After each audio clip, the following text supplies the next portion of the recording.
AI therapy is here, but is it any good? In this episode of Sharam Namdarian Starts a Revolution, we dive knee-deep, balls-deep, bravely brazen into the brave new world of AI therapy to determine, is AI therapy here and is it any good? Now, I have a huge problem, and that is I am a massive pushover.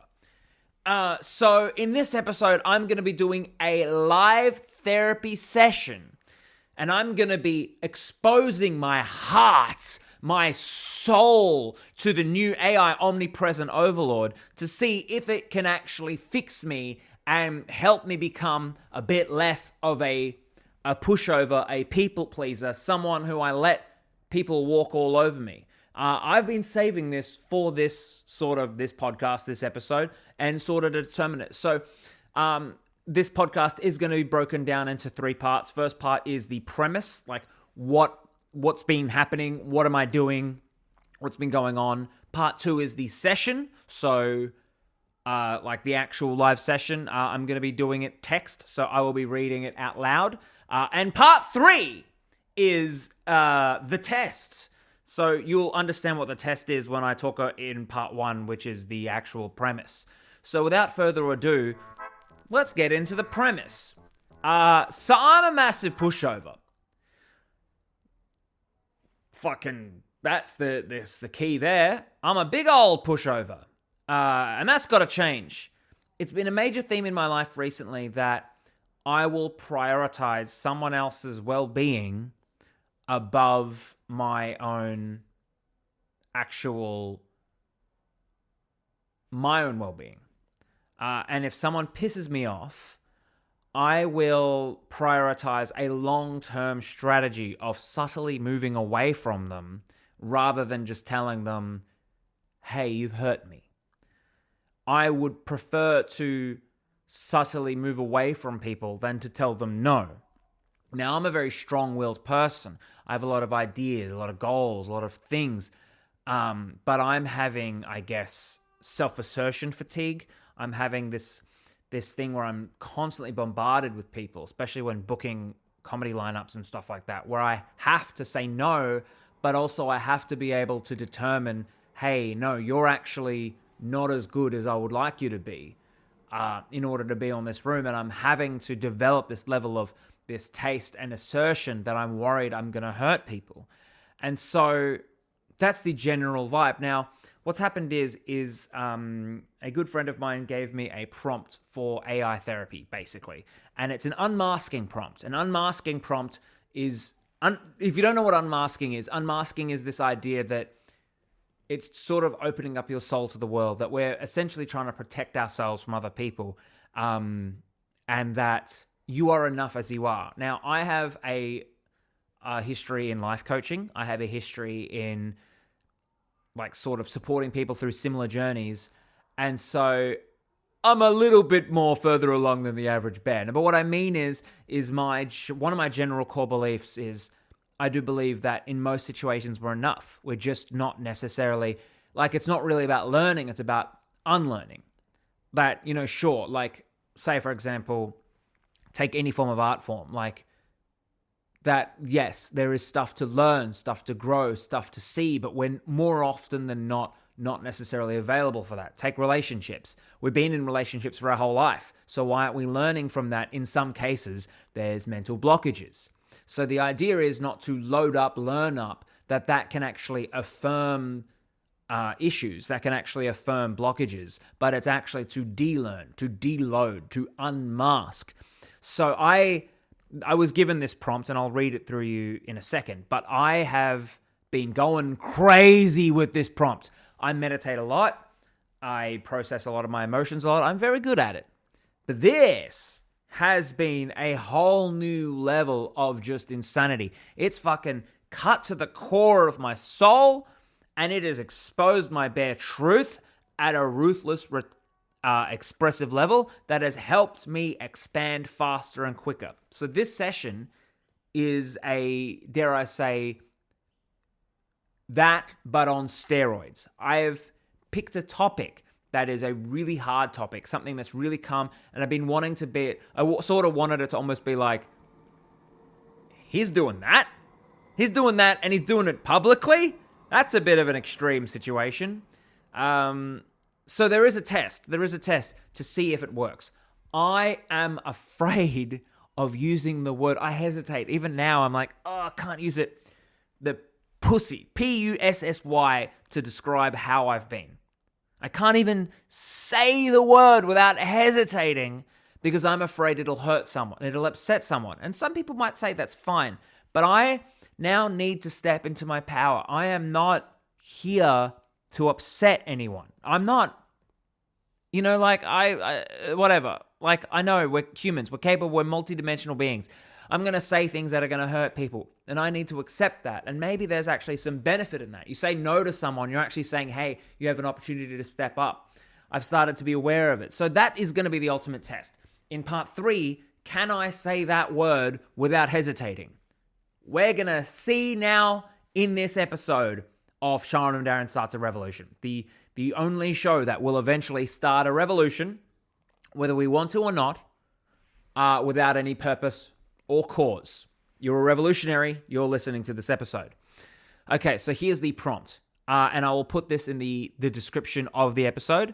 And I'll put this, like, whether or not you're listening to it on Spotify, Apple Podcasts, whatever, or if you're watching this along on YouTube, it'll be in the description. You can try it yourself. I would recommend doing it first once as it is, and then after that, start to say, hey, now let's do it on the topic of this. Let's do it on the topic of that. So I've got a very specific topic, and we're going to be running through it. I want to uncover the masks I'm currently wearing, the roles I'm playing, the illusions I'm believing. Please guide me through the process by asking me 10 reflective questions, one at a time, to help me recognize the stories I'm currently telling myself. After I answer the 10th question, please step into the role of my higher self and analyze the responses. Identify the top negative patterns present in my life and the top positive patterns that I can embrace and grow. Be direct, truthful, and tough love is welcome. Then provide daily affirmations to support my growth, actionable steps, and change my behavior and embody my higher, most authentic self. Last, send a message of encouragement from my higher self to celebrate how far I've come on my journey. Now, this is being interesting. But without further ado, let's get into part 2. The session. So I'm going to do my best to hold the microphone in a weird way. I'm basically doing this on my computer. Okay, cool. Now I'm going to read it out loud, and you're gonna see my responses real time. It's going to be very interesting. Now let's do it on the topic of I'm going to say being a pushover. I am afraid of upsetting people, telling people no, thinking bad of other people. And to be honest, it's a strategy that's worked. Like, I'm very good at selling things because I'm capable of seeing the good in things. But now I've realized I've overdeveloped that aspect of myself to the point where I'm afraid of saying no to things. Afraid of being bad about myself, thinking bad of other people and myself. Yeah, I think that's a good way of saying it. All right, now I will read what it says. Yes, this is the nervous system of your inner child. It's the first sentence. Still trying to survive the imagined collapse of every relationship. Oh! This is going to be a long thing. If you say the wrong thing, Jesus, this isn't about boundaries. This is about core fear. If I hurt someone, I am bad. If I disappoint someone, I'll be abandoned. If I think something negative, I am something negative. Oh my fucking God.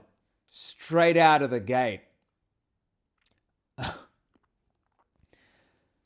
Oh, this is going to be a fucking doozy of an episode. Let's uncoil this one. This is old, tangled, learn, and this is not yours to carry anymore. Theme, being a pushover, the fear of upsetting, disappointing, or being too much. Let's run through the same process as the others. 10 questions to unmask the fear and rewire the core. Then I'll step as your higher self of clear edges, kind fire, and zero guilt boundaries to reframe it all and lift you out. Question number 1. What is the worst thing you imagine will happen if you clearly upset someone, whether by saying no, setting a boundary, or expressing dislike? I'm afraid that they'll hate me and that there will be massive unknown. So I'll write that down. I'm afraid that they will hate me and there will be massive unknown ramifications. Man, I can't spell. Ramifications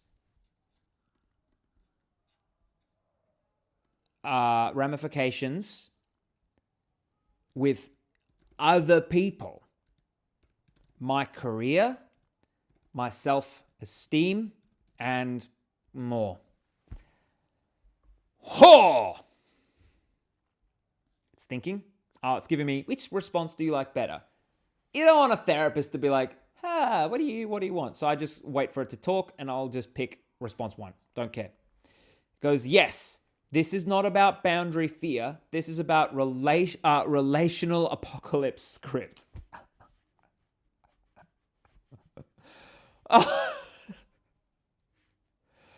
Oh, God. Oh, shit. You don't fear conflicts. You fear social collapse.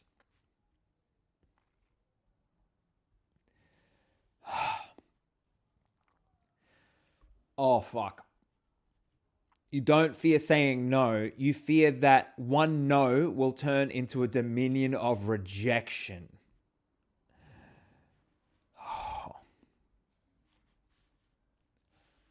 Oh. I don't even know how to reply.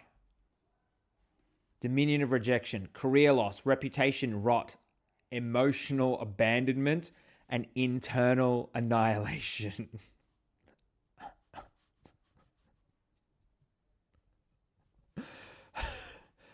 Oh my God.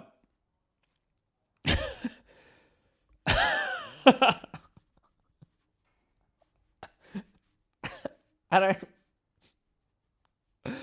Oh, shit, son.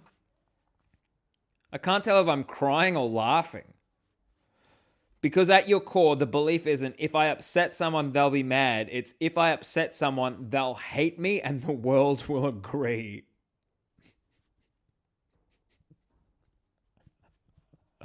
I can't tell if I am laughing or if I am crying. It fucking hurts. It's like an exaggeration of the truth, but it's exactly how I feel. Oh, the internal sentence your brain whispers is, if I let someone down, they'll punish me by taking everything. Or worse, they'll be right to do it.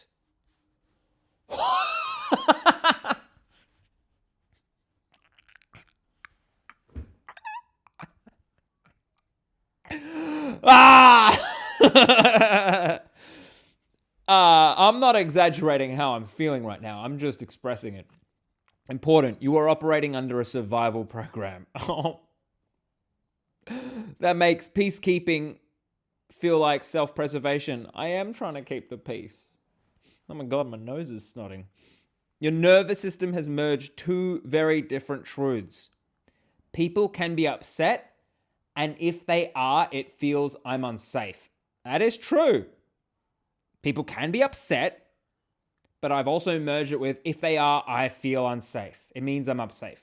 The second one, it's false. Your body thinks it's still in a room where every single disappointing look could collapse your world. Let's start pulling you out of that room. Oh my God. That was question 1. There's 9 more questions. Holy crap, I'm moly. Ah, shit. Ah. When you do something negative about someone, a situation, or yourself, what do you believe it says about you as a person? What identity you're afraid of being seen as someone? When you do think something negative about someone, a situation, or yourself, what do you believe it says about you as a person? That I'm bad. What identity that I am bad. Just a bad person. A bad person. What identity you're afraid of being seen as. That's it. That I myself, I'm afraid of thinking bad about other people, because if I myself, then it means I'm capable. It's like my attempt at thinking good about other people is actually my attempt at feeling good about myself. And that if I think bad about other people, that means other people are thinking bad about me. Yes. Okay, now let's read what AI says. Yes, there it is. The core infection. If I have a bad thought, I must be a bad human. Not someone who had a moment. Not someone with feelings. But rotten at the root. Yep, that's how I feel. You don't just judge your behavior. You use every shadow in your mind as proof that you are fundamentally unworthy, unlovable, or dangerous. Oh no, that's so... I'm snotting. It's like I'm afraid of crying, so I'm snotting. That's soul death via self-monitoring. Why do I fucking do this? Here's a podcast idea. Let's fucking tear my soul in half on a podcast. Ah, great. That'll get the views. But you're not policing your thoughts to stay nice. You're doing it to stay allowed to exist.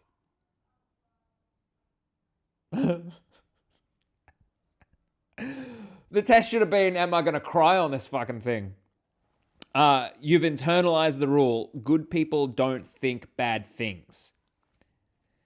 If I think something mean, selfish, annoyed, resentful, angry, or even blunt, I must not be a good person. I can tell you where that comes from. It's a Zoroastrian thing. Good thoughts, good words, good deeds. We've told us as a whole life, good thoughts, good words, good deeds. Which means I don't deserve love, safety, opportunity, or connection. So I'll read that whole sentence again. Good people don't think bad things. So if I think something mean, selfish, annoyed, resentful, angry, even blunt, I must not be a good person. Which means I don't deserve love, safety, opportunity, or connection.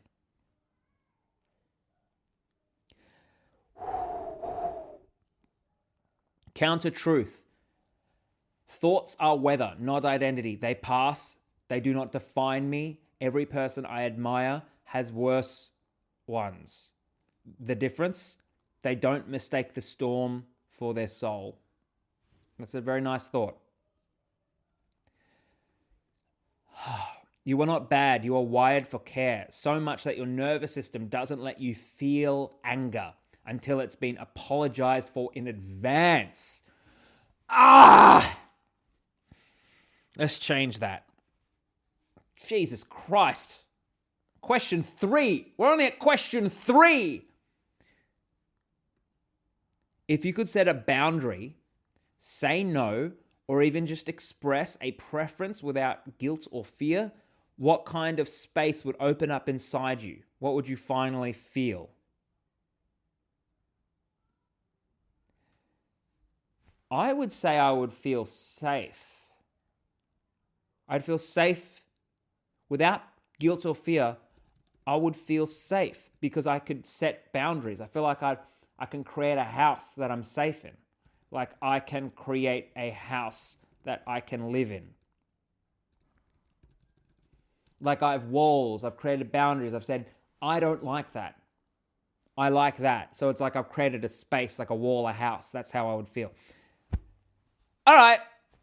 My overlord, let's go. Yes, that is the dream. Not to push others around, but to finally have a home inside yourself. Oh, it just says it in such a nice way. Oh, a place where your yes means yes and your no means no. Oh, how nice would that be?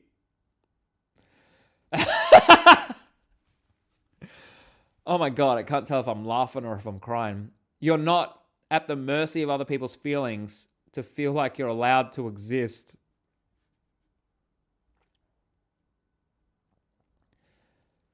When you don't set boundaries, you're not being kind. You're being homeless inside your own life.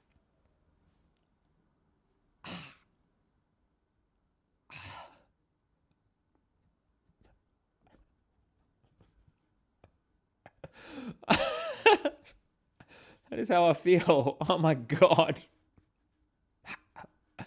You're trying to decorate everyone else's house, hoping that one of them will invite you in.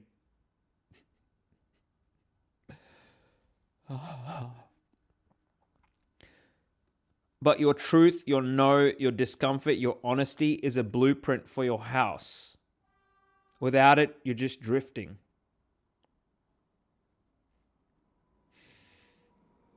The feeling you crave is safety, stability, sanctuary, a place where I don't need to earn the right to take up space. And guess what? Every time you say no with love, you hammer another nail into the walls of that house. Every time you say, I don't like that, you lay another brick in the floor. Every time you disappoint someone and survive, you build a life where you're finally allowed to live inside yourself. Are you ready for question 4? Yes. Who taught you, directly or indirectly, that other people's comfort was more important than your own truth? Was there a moment, a pattern, a relationship that cemented the idea? If they're upset, I've failed. Say looking after my mum, I felt like I emotionally looked after her quite a lot as a kid. She's great now, but as a kid, I don't know if it was just me. I did it with her.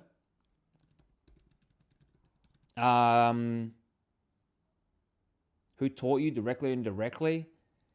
Being Zoroastrian, with the ideas, good thoughts, good words, good deeds, was heavily embedded in me.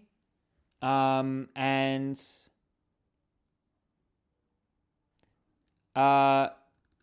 forced to work in my dad's shop as a kid felt like my priorities were not good and that I would be attacked at any point to go and work in this shed/shop. That was it. Basically, as a kid, my dad would come in yelling and screaming, go work in the farm, go work in the shed. Basically how he was raised. Trauma begets trauma. Are you ready for me to fucking have an ego death? Holy crap. Yes, this isn't social conditioning. It's spiritual and family encoding. Yep. Oh, fuck. It's deep. Oh. You were taught both implicitly and explicitly that your job was to manage emotional weather, even when it was never yours to manage.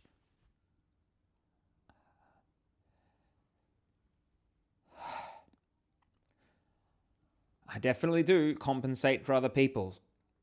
Your nervous system got hardwired to believe other people's peace equals my responsibility. Yep.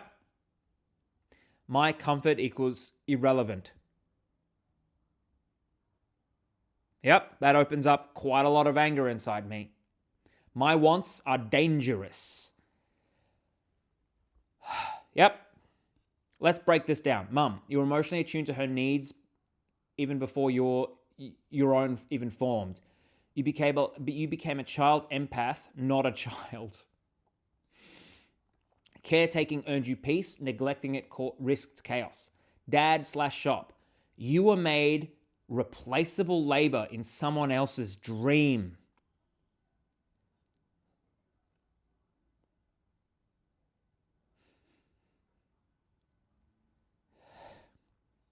Not a kid, not an artist, not a soul, just a pair of hands.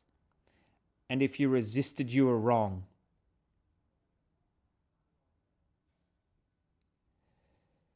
Your desires weren't selfish, they were invalid.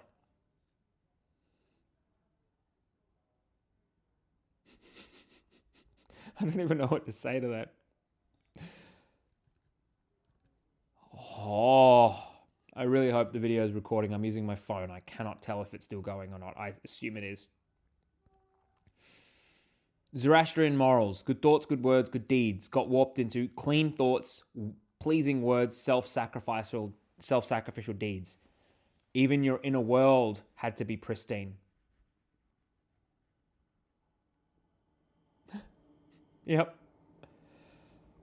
Oh. And so you didn't just learn to say yes, you learned to think. You learned that thinking no made you spiritually suspect. Here's the truth your higher self would scream from the rooftop: being a good person doesn't mean being a silent one.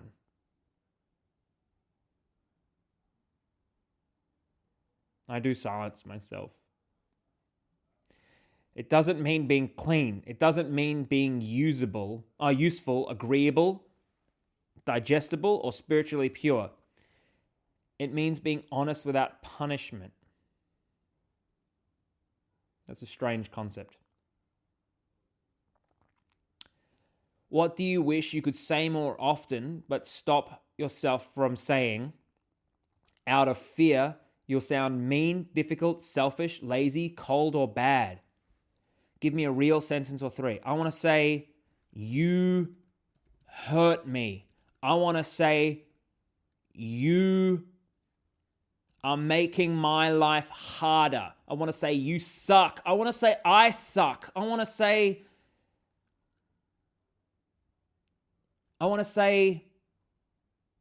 I'm mad. I want to say, I want to try different things. I want to say, you're hurting me. That's, oh, fuck. I am snotty right now. All right, what does it say? These are just some of the things. Yes, those aren't just boundaries, they're soul sirens.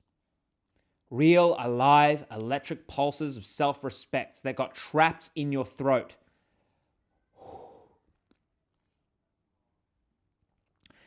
Because the world taught you that pain makes you the problem. You're not actually trying to be liked. You're trying to survive things like, I'm trying to survive things like, you hurt me. Because you learned that admitting harm invites more of it. You suck because you were trained to believe that naming someone's impact means you're cruel, dramatic, or ungrateful. I suck because you've had to swallow your self-judgment in silence because it might become your internal religion. So I've had to swallow my internal judgments in silence so many times it's become my internal religion. Yeah, let me just suck in peace. I'm mad because you were punished for the temperature of your blood because you even knew it meant to burn. Because you were punished for the temperature of your blood before you knew what it meant to burn. Yep. I definitely had a lot of anger bursts as a kid. I want to try different things because your desires were dangerous. Wanting meant rebellion, and rebellion costed everything. You're hurting me because once saying that would have made it worse. Yeah, I feel like I definitely would have said things, yeah. These sentences aren't mean. They're liberating, not just for you, but anyone else who grew up apologizing for existence. Oh my God, we're only at step 6. Jesus Christ. Hope this is not a crazy long episode. What part of you, even if it's tiny, doesn't want to be nice all the time? The version of you that wants to say the truth, walk away, get weird, burn the bridge, or not just give a shit. What does their voice sound like? Let them speak for a second. A part of me that doesn't want to be nice has standards. Standards. It has a voice that says, I like this, I don't like this. I like that behavior, I don't like that behavior. I like that person, I don't like that person. And so on. It's the part of me that has standards. That's why I'm a fucking pushover.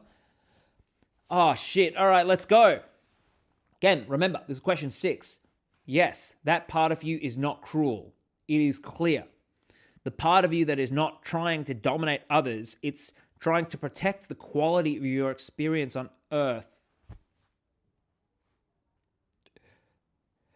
And it's been silenced for so long that now even basic preferences feel like violence.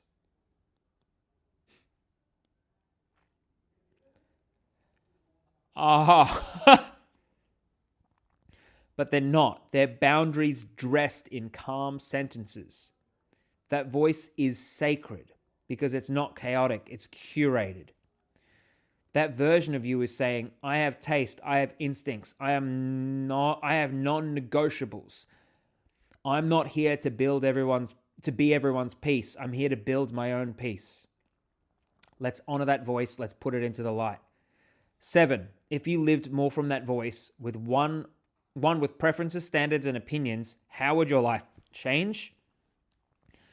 What would shift with your work, love, speak, or even perform? I would express how I feel more. I would also create an inner dialogue that I am safe to express how I feel and probably have that independent of how people reacted. That I'm safe, regardless of how people reacted, I probably tell myself I'm still safe. I'm safe in my career, comedy, choices, family, friends, love, whatever. Yes, that is the exit door of being a pushover. Not loud, not mean, not meaner, not colder, not safer. Just enough to speak without checking with their face first. Safe enough to feel without pre-clearing your emotions.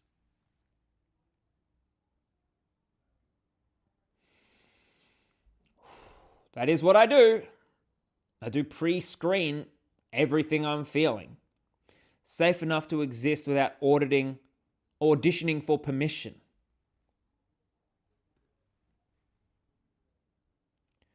Auditioning for permission. I want you to understand everything in this that I've read for you, or most things, have been like, it's felt like daggers in the heart, but it's felt like pulling daggers out of my heart. This is where you finally tell yourself, my feelings are not a threat. My feelings are not a threat. My truth is not an attack. My voice does not need approval to be valid. I can be honest without being exiled.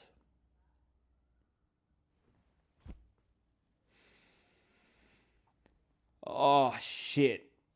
That's what I want. If you live from that voice, you'd stop whispering your needs like favors.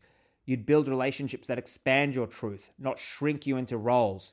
You perform differently, not for laughs alone, but for the joy of being present as yourself.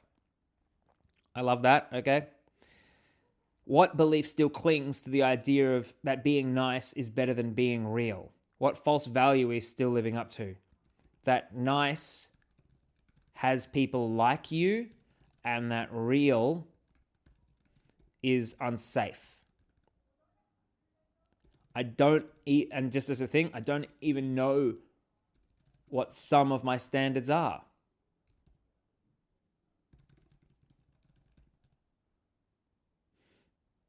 So if I'm real, I don't even know what I'm trying to be real as. Yes, this is what you've been trained to believe, that niceness earns connection, while realness earns isolation. That being liked equals safe, that being real equals being risky. But here's the wound under it. You've never learned what you actually like because you were too busy making sure you were likable.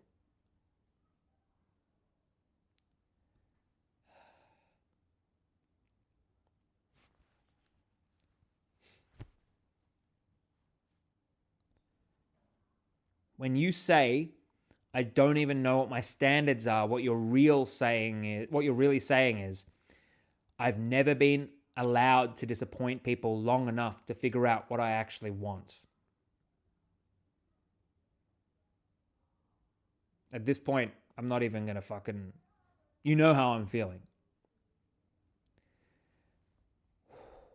That's not weakness, that's survival. You grew up editing your instincts before they could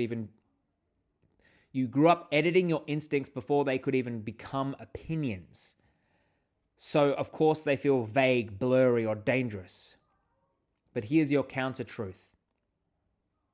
I don't need to have standards fully figured out before I start respecting my sense of no.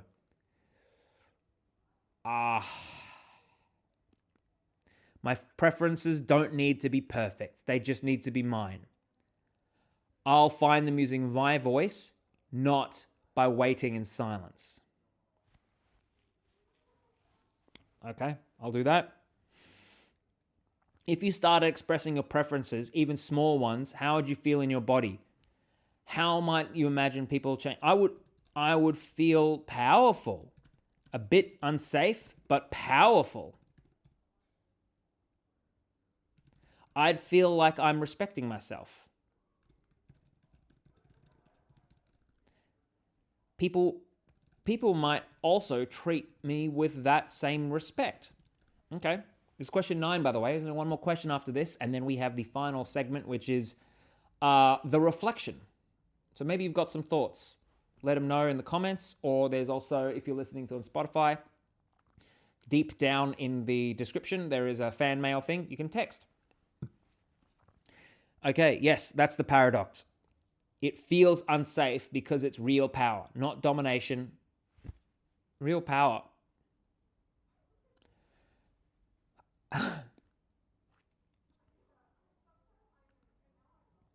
It feels unsafe because it's real power. Not domination, not cruelty, just finally acting like you exist. When you show that level of self-respect, you teach people how to treat you. Not with fear, but with precision. They stop guessing, they start respecting.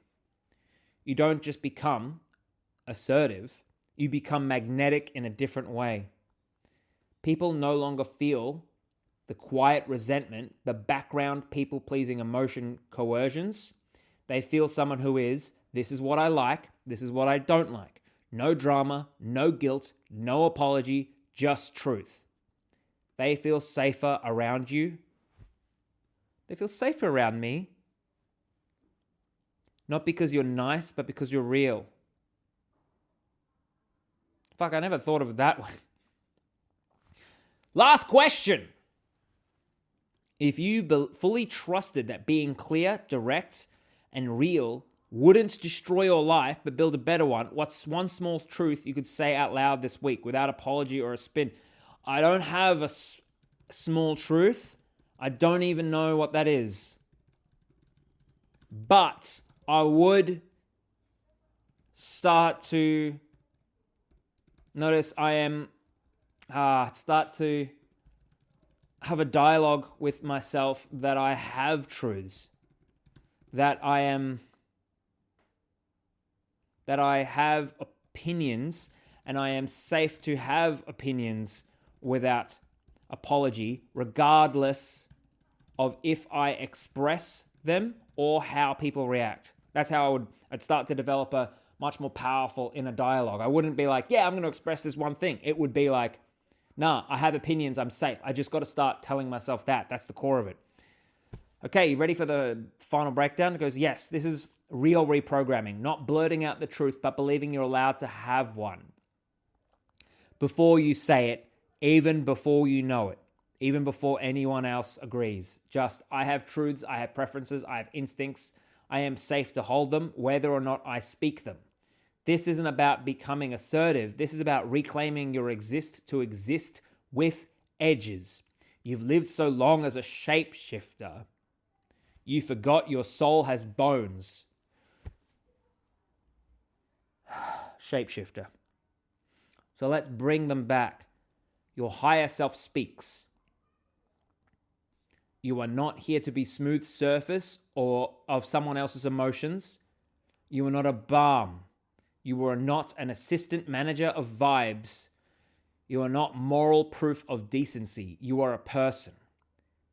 And your boundaries are not violence. They're architecture. They build the house you get to live. And the only people who respect the walls deserve to see inside. Oh my God, that is so nice. Start small. Don't rush the raw. Just begin whispering. I have truth. I have opinions. I am safe to think and feel, even if I don't act, even if I never say it out loud, even if it's messy or unclear or dumb. I am real. That is enough. Self-talk mantras. I'm real. That is enough. What does it say? I have preferences and they matter. It's okay for me. It's okay if people don't like me. I like me. Oh, that's nice. I can disappoint others without destroying myself. Ah, shit. I've been saying it's okay for me to say no and still make friends. But this is, I can disappoint others without destroying myself. This is not about making friends. This is about identity fucking nuclear warfare. I am not cruel. I am just clear. Even if I am not ready to speak, I am allowed to feel it.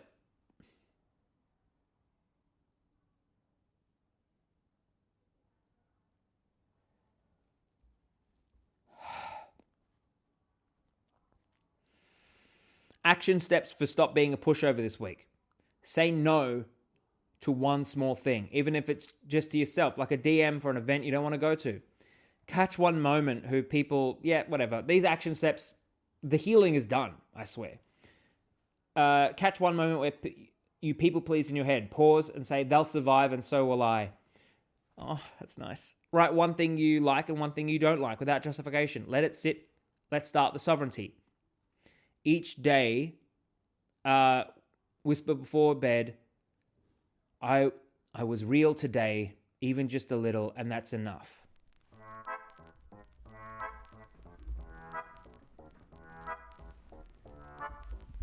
Part 3, the review.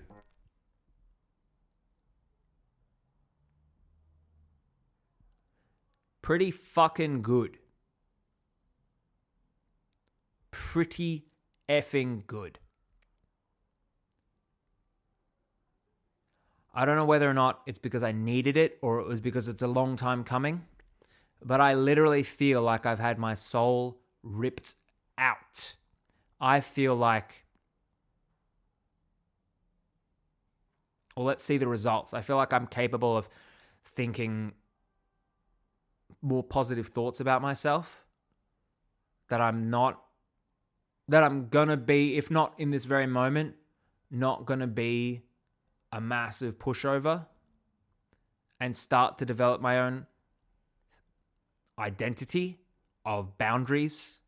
I have them. I'm just, up until now, I've been safe with them. I prefer to slowly breadcrumb a person than telling them no. But that's still telling them no in disguise. Oh shit, you already know what I think.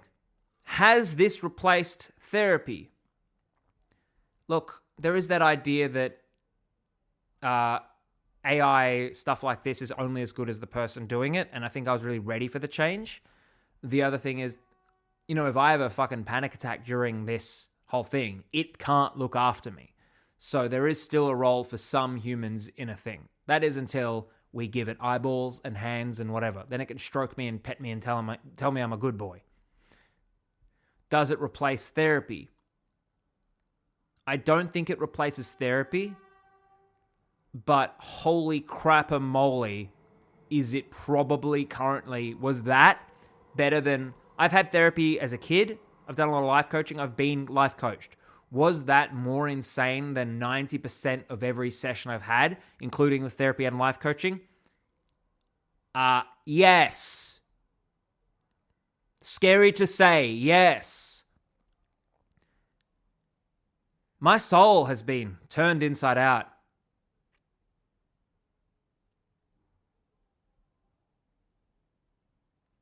Are you ready for the test? Can I say that word? This is where I say, fuck off. I don't have to say that word if I don't want to. I'm allowed to go, I don't feel comfortable with that word. I think that's really what it's been about. I think I've been uncomfortable with that word. I think it's a lazy word. I don't think it fully describes how I feel. Maybe for other people it might describe how I feel about them, but for me, at this current point, I don't feel like it. I feel like I don't like it because the word is too vague. It describes so many things. If you call someone a pussy, it's an anatomical thing. You're basically saying they're also a bit of a pushover.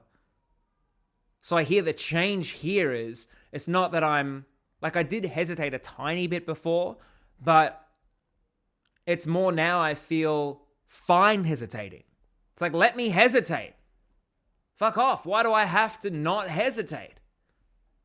Let me have my space to be a little pansy boy. Let me be assertive about my lack of assertiveness. I don't need your validation for me to feel good about my own boundaries. So I think we could call it a success.